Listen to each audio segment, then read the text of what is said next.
With a merger and acquisition, it is traditionally a tsunami of change. It's happening all at once. If you don't help your leaders understand what drives that and how to help people navigate that, you've got drops in productivity. You typically have people leave the company. Middle managers will make or break your deal. Jennifer, thank you very much for coming on our show. Could you please introduce yourself to an audience high level?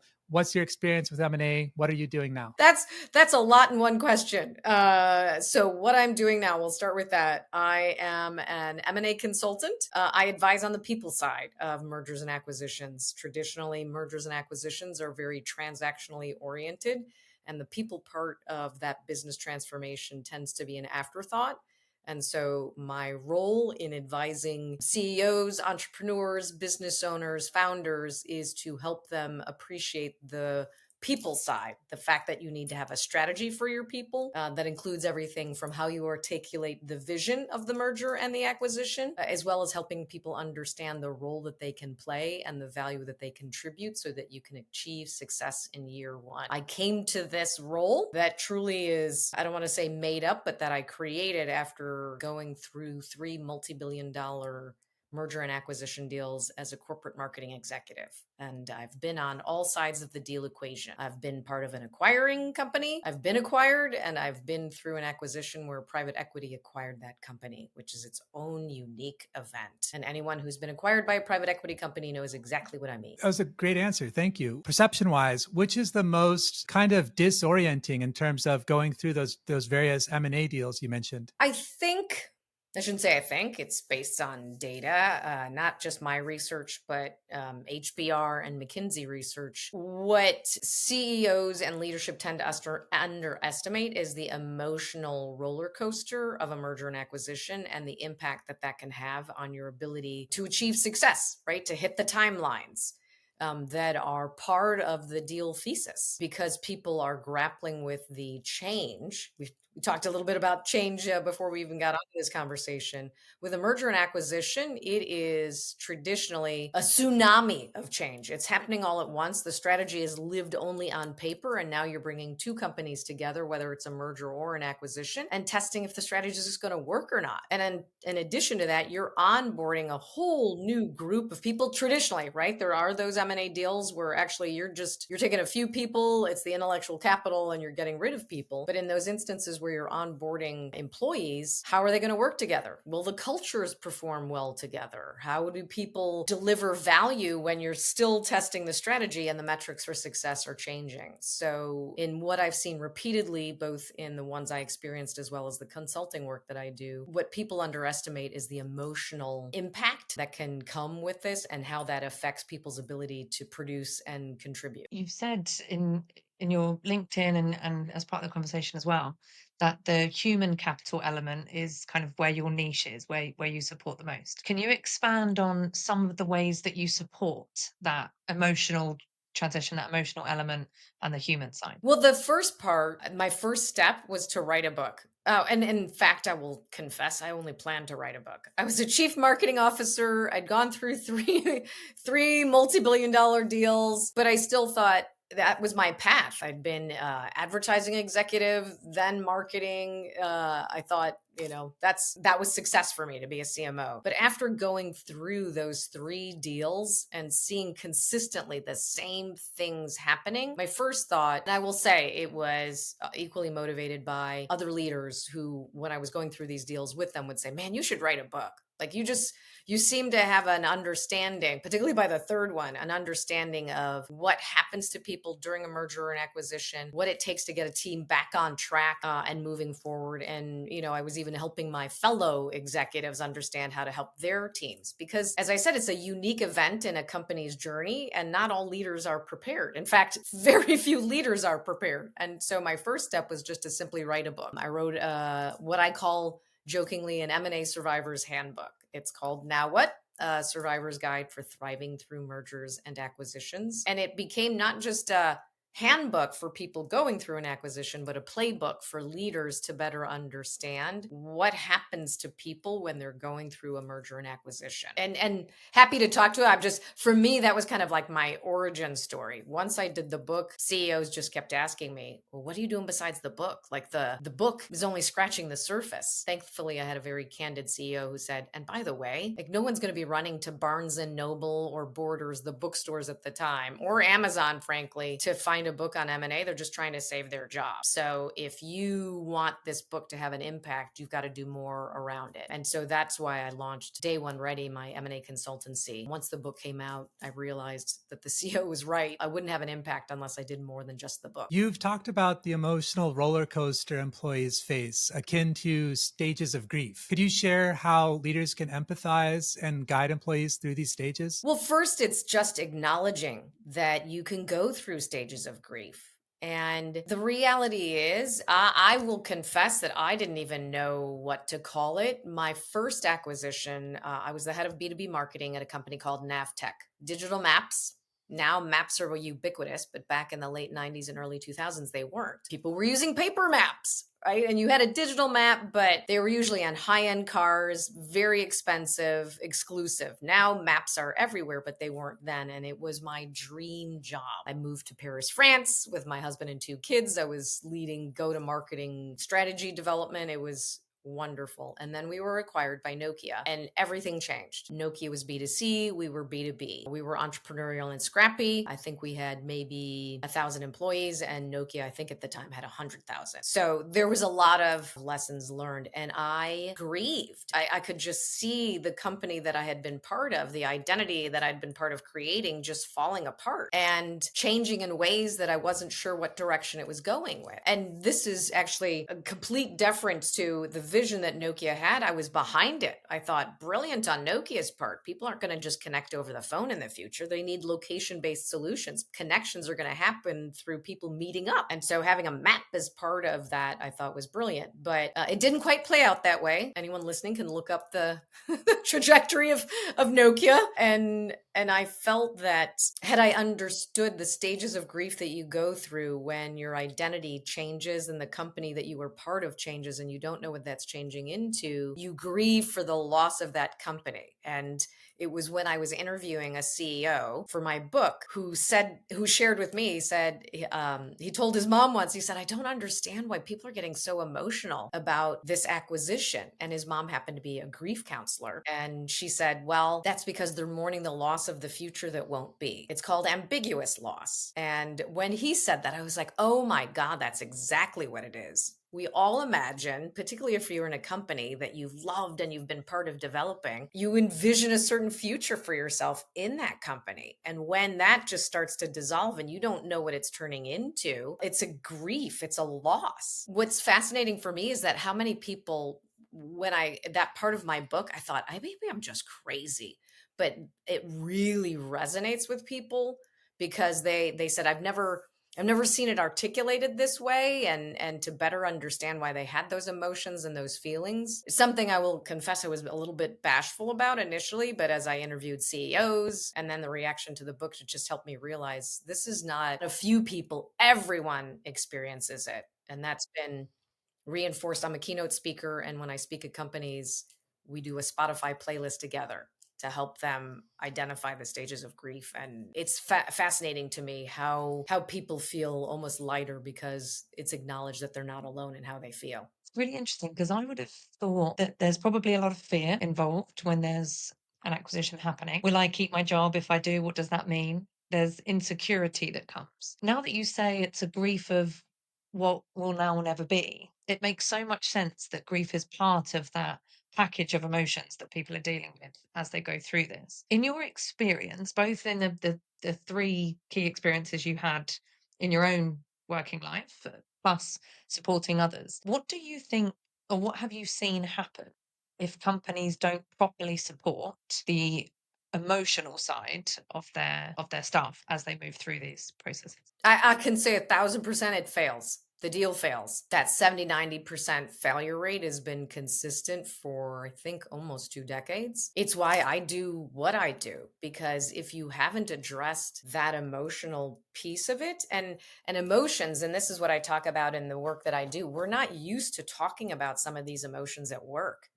I mean, grief, there's even people have trepidation when someone has lost someone they love. Like, how do I talk to that person? So it's not a common part of our dialogue in work. So you're talking about grief. Then there's empathy and compassion, considered soft skills. And that's why I routinely say to CEOs, your leaders who helped you get to this point, you've been go, go, go, growth strategy. Wonderful. It's a different skill set when you are going through the change and uncertainty of a merger and acquisition. They need to understand, how do you help people who may be grieving the loss of their company? How do you help them get from denial to acceptance? How do you move them through that? And so I'd say repeatedly, the CEOs who are forward thinking, and when I say CEOs, that's founders, entrepreneurs, leaders of an organization, those who have an appreciation and an understanding that I've got to set my leaders up for success, because this is a whole different part of our company's journey. And the skill set that helped us before,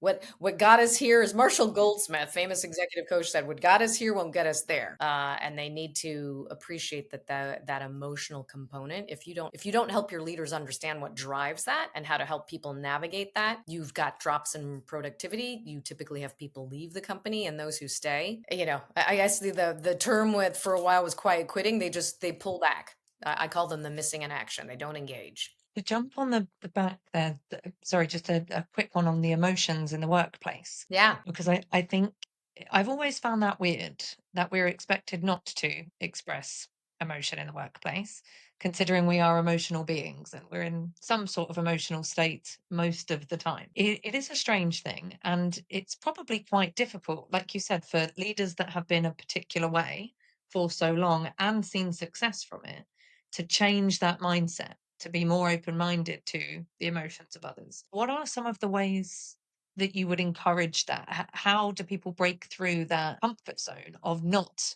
being emotionally in touch at work? What was fascinating for me, Becky, was I will confess, I was a leader who was like, maybe it's just me. Like, why am I angry or depressed? Like, this is odd.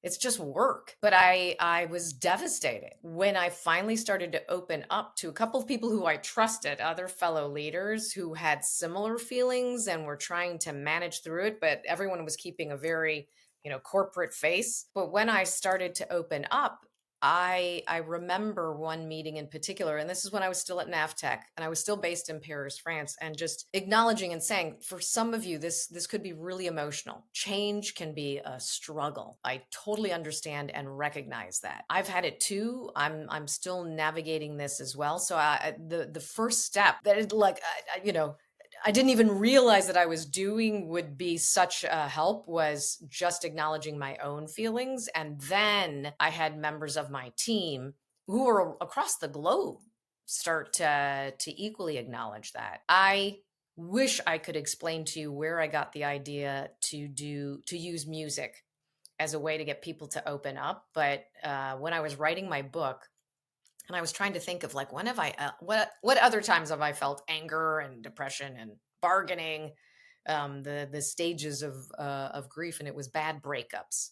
Those, I'm not breaking up with you, you're not breaking up with me, I'm breaking up with you, kind of. And it made me laugh, because what helps you get through those is music, right? And I joke, a little Led Zeppelin, some Frank Sinatra, AC/DC, Anita Baker, and the Beatles, right? So I was thinking, okay, let's play with that. And so I created a Spotify playlist for songs for each of the stages.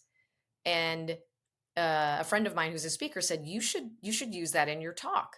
Like, help people just acknowledge, okay, like, find the song that best describes how you feel now, how you felt when you first heard the news, and how you want to feel in the future. And it's been probably one of the more powerful parts of the talks that I do. And people come up to me afterwards and say, I cannot thank you enough, because I thought I was going crazy. I didn't know how to articulate how I felt. I didn't know how to help my team. And music is such a great equalizer.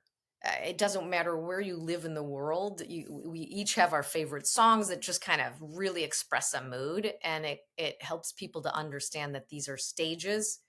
And maybe this song describes me now, but a different song could describe how I'll feel in the future. So it's not a very clinical, Becky. Like, I feel like, well, here's the 7-step process. But I hated that. I was on the receiving end of here's how it goes. And I was like, it is not linear. Emotions are not linear. So I felt like all of that stuff was useless. But for me, music just helped go, okay, today feels like a take this job and shove it kind of day. Tomorrow could be you can't always get what you want, you get what you need. And so it just that more than anything has been I think a great lesson learned for me. I saw these MRI scans from, I forget where the article was, but about how music affects the brain. And it just really, like, if you look at like the activation of the brain, it just has this tremendous impact. And so that also perhaps helps get the neurons kind of processing, information in a new way. It does. And in fact, actually, I did research on it afterwards. It just came to me, but afterwards I saw music helps you process your feelings and can move you toward a place of acceptance. So funny, Think isn't about it? other times you might have felt grief, and just listening to some music just helps you kind of calm down or just go, okay, I'm going to be okay. When two companies merge, it's common to see an us versus them mindset. And this could have broader implications, but feel free to take this wherever you like. What tangible tactics or routines or strategies help unify teams under one culture? Well, the first step, and it's funny you bring that up because that was my very first Harvard Business Review article. I was so proud to get into Harvard Business Review. And it's because Congratulations. in the research that I did for my book, I identified that everyone assumes us versus them, our company versus your company. That's kind of the foregone conclusion, your culture, our culture. But what I also discovered was there's actually 3 dynamics beyond just the our company versus your company. There's executive leadership versus frontline leaders. Because you can have executives who some have been in the deal meetings, who have insight, have actually been part of crafting the strategy. And then you can have those executives who haven't been in the deal room, frontline leaders who haven't as well. And so you create that us versus them dynamic between executives and frontline leaders. Because now you have frontline leaders who feel like I've got now 2 times, if I'm lucky, 2 times the amount of work. You, executive, you knew about this. Why didn't I know about it? Aren't I important too? And oh, by the way, all those extra zeros on the end of your paycheck, I don't see that coming to me. I mean, these were based on, the research that I was doing. So I saw that dynamic happening. And this is even within companies where they knew each other. Like the acquired company, you could see that division between executives and frontline leaders. And then the third one that I discovered was who stays versus who goes, and both sides feeling like the other people got the better end of the deal. So the ones who stay think, oh God, because the ones who leave, they go off and do other things while I'm staying and I've got twice the amount of work. And then the ones who leave or are pushed out or let go think, well, why wasn't I worthy to stay? Why couldn't I be that person to keep the job? So those, I would say the very first step is acknowledging there's that dynamic, because you have to be aware of that in order to do any tactic or strategy. It's acknowledging that there's more than just our company versus their company at play. Somebody is a small to medium sized business owner and they want to acquire another company. What would be, and we're probably oversimplifying, there's loads, but what would be your top 3 suggestions for them to take people focused steps to be able to make it smoother? I think what complicates things is those like 7 steps, the grids and PowerPoint templates and Excel spreadsheets where everyone fits neatly into a box. That is just not how life works. And I think the simpler you make it, the greater chance at success. And so when I've worked with CEOs and they ask me like, if I had one thing, Jennifer, that you would tell me to do that would make this successful, what is that? And I always say, come to this partnership with respect for the other side. Because when you show respect and they show respect, that cascades down. It is demonstrated both in how you show up at town halls and how you send out emails and the PR and the communications, right? Particularly even in middle market, right? You still will have all of that happening for employees to understand what's driving this, what's the strategy, and the when both leaders coming together show respect for the other side, it shows the value that each brings to this partnership, and role modeling that and speaking that then has a positive impact on how leaders, as you move down the organization on both sides, how they react and work with one another, and it sets off that collaboration and partnership in a positive foot, as opposed to what I see routinely happen is one company acquires another and just essentially says, do our way or the highway. Now, that can work, particularly if you're a serial acquirer and that is known from the get go. I know Dell is a perfect example of that, right? Companies that do it routinely and but I see a lot of companies where they don't necessarily have a systematic way of doing it, and there isn't respect shown. And so the company feels like, well, why'd you acquire us for so much money if you weren't going to respect what we do and what we can contribute to your company? And so for me, the simplest thing is starting with respect and demonstrating that in word and deed. Made me think of, rightly or wrongly, the conversation between Donald Trump and Zelensky, Yeah, the respectful conversation from the top and how that cascades down.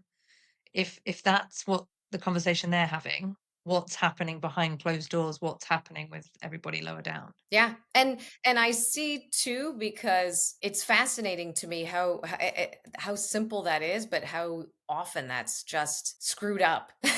Like where that respect isn't shown. And to me, that's such low-hanging fruit. You treat others as you would wish to be treated. It's the golden rule. So I feel like sometimes I'm pointing out something that seems commonsensical, but is so often missed. Kind of a silly tangent, but somewhat piggybacking on that, I find a cartoonish like humor in seeing the clips of Macron and Trump doing their like midair arm wrestling kind of handshake sort of things. Trust me, yeah. I think I mentioned my father's French, retired in Madrid. I have family in Canada. I have very lively, well, it used to be Skype calls. Now Skype is is just being closed. Also an acquisition, by the way. But anyway, so I feel like I really am reinforcing the whole comment about respect more often than not. Going back to what we talked about with kind of two galaxies merging and orbits being disrupted, talent flight is a huge risk post deal. What are some practical steps that companies can take to reassure and retain their star performers? Well, one thing, and I wrote a Forbes article about this, middle managers will make or break your deal. More often, middle managers have no idea the deal is happening. It gets announced and suddenly they're handed the strategy. I work with companies to involve middle managers sooner, because the sooner you involve middle managers, the faster that they have clarity on what the deal strategy is, what's the thesis, the value, the deal thesis. Frankly, they can give you greater insight on what will work and what won't. I can't tell you how many times where I have been in those situations where the middle manager is brought in and they'll say, there's no way we can achieve this in the time frame you've laid out. We don't have the budget, we don't have the resources, we don't have the talent. I mean, it happens in many companies, right? As you move up, you have less of a tie to what it takes to really get the work done. And so the middle manager gives you that line of sight. I use a military analogy that it would be like the leaders of drafting the battle plan don't talk to the people who are on the front lines and actually will be fighting the war. Yeah, and if you don't do that, you will fail. And so for me, a critical component is involving your middle managers sooner so that they can both weigh in on the strategy, but also can translate that 30,000-foot view of the deal thesis and vision to their respective teams. I say this as someone who is steeped in marketing communications. Half the challenges that I saw, particularly in the ones where I was part of the M&A I experienced the M&A, was if you don't communicate it well, people don't understand where are we going and what's the role that I can play. You've got to translate the big vision into terms that people can understand. And middle managers not only can do that because that's been part of their job all along, but their teams trust them. If the CEO says it, it's one thing. But if my middle manager, my boss closest to me says it, I've got a better understanding of what's required of me and the role that I can play. And so I equally share with CEOs, you've got to train your middle managers. Don't just involve them, but prepare them. That's part of the work that I do. Prepare your middle managers for what's to come, set them up for success. Kind of comes back to the grief of what will never be.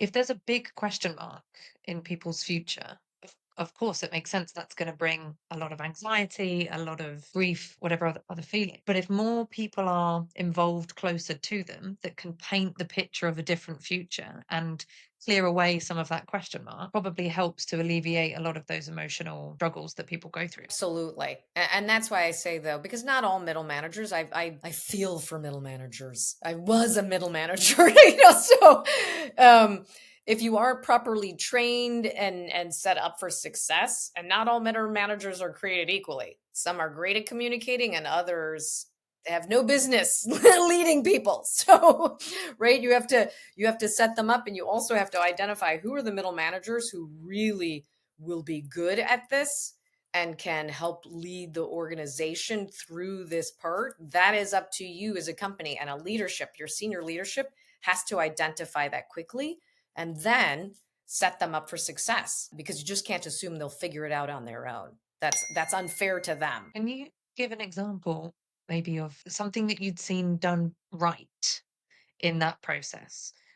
Maybe a particular company that you saw where their communication from the leadership was just brilliant and it led towards a more successful deal, and what they did. Yeah, unfortunately, I tend to get pulled in when things have gone off the rails. But the one that comes to mind, and I was privileged to be part of it. It was a firm in Mexico. The woman, she had been acquired, and the acquiring company wasn't being intentionally malicious. It's just they were much larger, and it was just, hey, you're now part of our company. And her organization was grieving, and she didn't want to lose the legacy that she had created with this company. And so she invited me to come to Mexico, help her and her team, both with her team that she had as part of her original company, but then as they were integrating and working with this new leadership. So I was there for 2 days, and on the first day we did what I call an honor and release ceremony, and it was just with her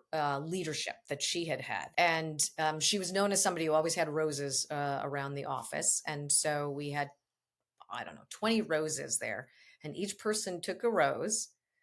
And I said, you can tell a story, tell a memory, whatever it is that comes to mind, but talk about why this company meant so much to you, means so much to you, and what you hope to preserve moving forward. And it was fascinating. Every person told a story about her, what she had done for them in their career, how she had built the company, how proud they were of the role that they played in doing that. And so she ended up with all these roses in front of her at the end of this ceremony. And I mean, people were crying, and it was emotional, but in the most lovely way, because people at the end said, I feel like we've honored the past and I can let go of that. And I have clarity on what I need to do to bring that to this company moving forward. And so I find that just that helped them. And then the next day, we ran a session where I just talked through, because I had done research with people on both sides of the company to identify, these are your commonalities, here are your differences, but the drive on both sides to make it work. And even the acquiring company hadn't realized that some of the things that they were demanding, how that was being received just by the way that they were asking for it, the timelines that they had set, how that came across as disrespectful. And so for me, that I know it works when you do something that would sound like, that really, it sounds like you did a funeral for a company. And I said, yeah, but think about it. It's a ritual. And we have rituals in our lives, so why wouldn't we have that as part of business? We spend the majority of our time there. So think about what would be the ritual that you bring to help you let go of the past to move forward. So that for me is when companies embrace that aspect, as you both keep reminding reminding even me, right? How do you manage the emotional piece of business? To me, it's through things like that, acknowledging the emotions and helping people manage them. And rituals are a big part of that. Absolutely. And overlooked. I realized as you were telling that, it seems much like emotions. We kind of stuff them away and try to forget, but try to quote unquote, air quotes, evolve past them, but they're very intrinsically a part of us. And your telling of that, Jennifer, reminded me of the Yiping Lantern Festival in Thailand and other places where they release their bad luck or the negative aspects in their life. And so you're processing these emotions and releasing and letting go and turning a new leaf, processing them, etc. And I think it's beautiful and very much human, and something we shouldn't be so quick to get rid of. And I like, the concept of a high performing, company also adhering to some of these time tested, age old kind of traditions or routines. Yeah, and I would say, as someone who's, as a consultant, you're the third party, you're an outside. So I felt privileged to be in this room as they were all telling these stories. And the CEO came up to me afterwards and said, "You have given me a gift. I I don't know what I would have done." And she just said it was so wonderful to hear my team talk about the company and what it meant to them and how it did. She said, I thought that, but to hear it out loud, she even felt reassured that they would get through this, the messy middle. William Bridges calls it the neutral zone, right? You're letting go of the past. You don't know what the future looks like, so you're kind of just stuck in that messy middle neutral zone. And I could tell, and I just said it's my privilege to have facilitated this and to have been a part of it. Where do you see the M&A landscape heading, especially for mid-market or smaller companies, and how could founders position themselves to thrive? God, I hope they put people first.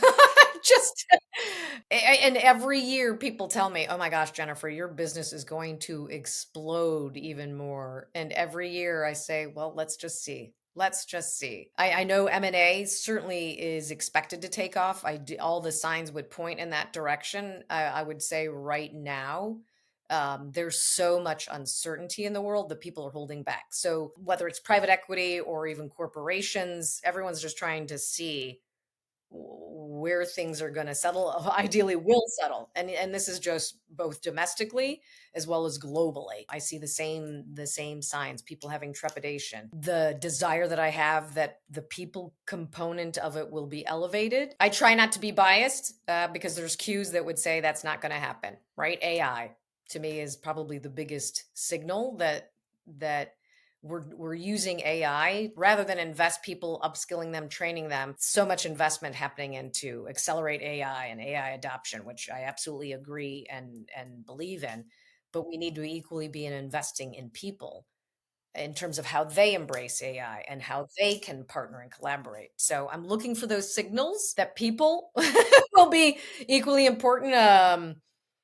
Get back to me. I'll get back to you on that. I'm optimistic, but I also don't want to be unconscious bias that I'm just a glass half full kind of gal. It's interesting you said as well that you see it all over the world, and I'm sure in different industries, different companies doing different things, but at the core, it's people. People are people all over the world. We have the same emotions that might come out in different ways, but we feel as one. So I think it's such a key thing, especially like you say, with AI becoming more of how we navigate business, to keep that in mind. Ultimately, if there are still people involved for however long that might be into the future, they need to be put first. Yeah. It's interesting, Becky, you pointed out too, because I was asked many times at the beginning, are you exclusive to one industry? Are you just US? And I'll say no, because I deal in human nature. And exactly as you said, people have emotions. We might show them differently depending on our culture, but we all have emotions. And so I guess the benefit to me is the work that I do is global. Out of interest, you might get involved in different parts of the world, different industries. Do you have a specific time that you're brought into these kind of situations? Or is it often when it's too late that people reach out to you? When does that happen? I try as hard as I can to be brought in as soon as I can. During the due diligence, when they're really evaluating the company, and I'll say it's kind of you're walking down the aisle. Pretty much crossed the T's and dotted the I's, but you want to set up your leadership for success, right? So I will do alignment meetings. I do what I call a pre-mortem. It's a session that I'll do with leadership from both sides, and I'll say, okay, we're just going to act in this exercise as though the deal's gone south. It failed miserably. And we're going to spend the next hour talking about what are all the things that led to its failure. A pre-mortem, if you are familiar with the post-mortem, right? The patient dies and you go back and try and figure out what led to the patient's dying. In this case, a business pre-mortem, or what I call an M&A pre-mortem, is let's assume the deal has failed and talk through all the reasons that it has. The benefit of that is doing that early on.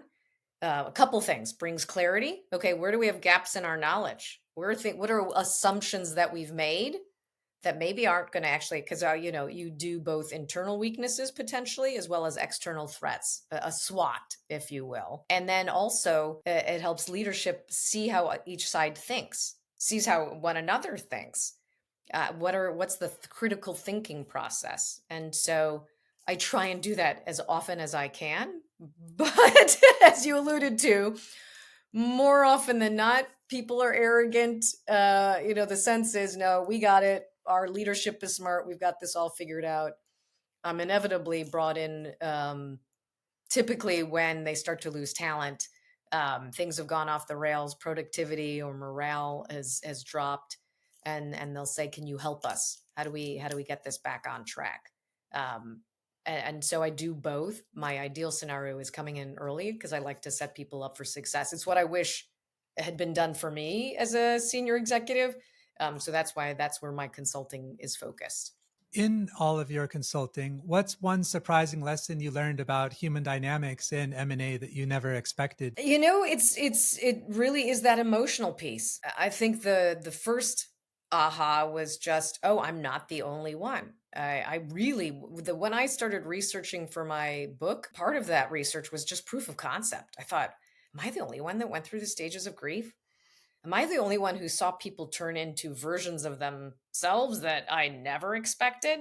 I'd be in meetings where someone who I thought I knew really well threw someone else under the bus. And I thought, wow, okay. I wasn't expecting that. And so I thought that was just me.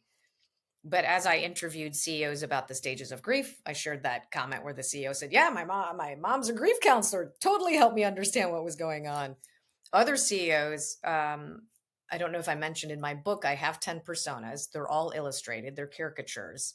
And all I would have to do is slide over to a CEO, one of the pictures, and they would go, oh my gosh, I know. I had a know-it-all totally ruin the success of our deal. Or I had a specialist or an opportunist, or we had too many missing in action. These are all the different types of personas that can emerge during a merger and acquisition that may undermine a deal. And so for me, having clarity early on that emotions do play a role, that was a big surprise. And I think it continues to be a surprise for most CEOs, particularly CEOs who don't counsel with me. They'll come to me afterwards and go, "Holy cow, I was not expecting this." So that's really the continues to. I know I feel like I'm beating a dead horse, but that for me, that emotional piece of it. There's an interesting contradiction that comes up when you said that emotional piece. Am I the only one? I found I got that completely backwards, where I assumed everyone was seeing the world the same way I was and that my language is being picked up exactly as I intended. And I was the only one seeing it that way. But yet in my times of, like, let's say vulnerability or weakness or pain, I found actually I was in good company, that I wasn't the only one. So it's really interesting how when we feel we're the only one, we're often not. And when we feel everyone's seeing things the same way, it's often not the case. Yeah. And you know what? One of the things that I now encourage senior leaders to do when we do that music exercise. I'll always say to them before we do it, they know what the exercise is going to be, and I'll say, you sharing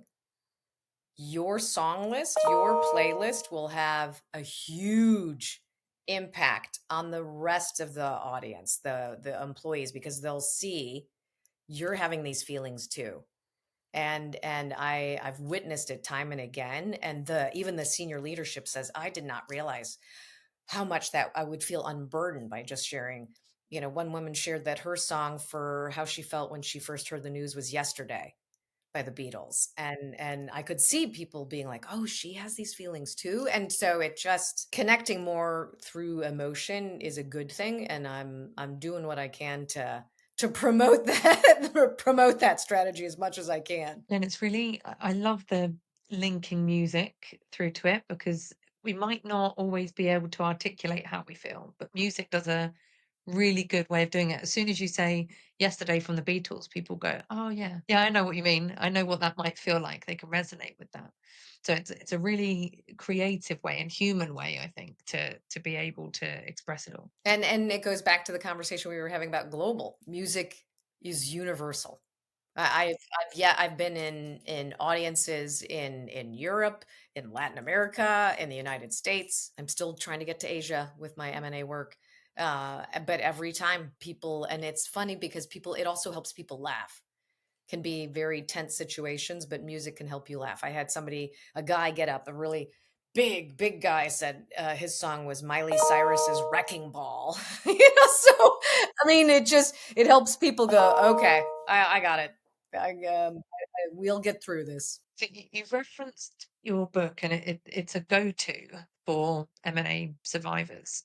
What would you say for readers of your book? What's one key takeaway you would want them to get from it? And we could probably end on this note. This will be my powerful, closing kickoff or closing finish. Know your value. That's the through line of the whole book. The front of the book is about helping people identify their emotions, the stages of grief you can go through, what happens to people when they're confronted with change and uncertainty, how they might turn into a couple of different personas. I've now armed you with all of that information, but you have to get crystal clear on your value, your worth, because repeatedly, and I do a separate talk about this, you can embrace uncertainty when you know your value, because uncertainty doesn't destabilize you.